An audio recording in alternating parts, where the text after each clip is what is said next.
हुकूमत पंजाब है वो सफाई फीस जो है वो आयद करने लगी है। और तर्जुमान महकमा बल्दियात पंजाब के मुताबिक 200 रुपए से लेकर 5,000 रुपए तक सैनिटेशन फीस जो है वो आयद की जाएगी। ये फीस रहायशी इलाकों में कम जबकि कमर्शियल इलाकों में ज़्यादा होगी। बिलिंग का सिलसिला जो है वो डिजिटलाइज होगा। इब्तदाई 2 माह में बिल जो है वो प्रिंट की शक्ल में भिजवाया जाएगा। रहायशी मकानात के लिए फीस का तयन प्लॉट साइज के मुताबिक किया जाएगा। गौर से सुनिएगा आगे।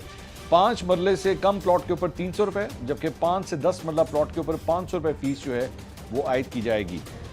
10 मरले के लिए 1,000 रुपए, 20 से 40 मरले के प्लॉट के लिए 2,000 रुपए, यानी कि 1 कनाल से लेके 2 कनाल के दरमियान का जो घर है उसके लिए 2,000 रुपए, जबकि 2 कनाल से जायद के घर के लिए जो है वो 5,000 रुपए सफाई फीस जो है वो रखी जाएगी। बिजनेसेस के हवाले से, कमर्शियल के हवाले से स्मॉल बिजनेस के लिए 500 रुपए, मीडियम बिजनेस के लिए 1,000 रुपए और लार्ज बिजनेस के लिए 3,000 रुपए फीस जो है वो मुकर्रर की जाएगी। और हुकूमत पंजाब ने जो अपना पहला सालाना हदफ है वो 15 अरब रुपए, इस सारी चीज़ से 15 अरब रुपए जो है वो इकट्ठे करना चाहते हैं।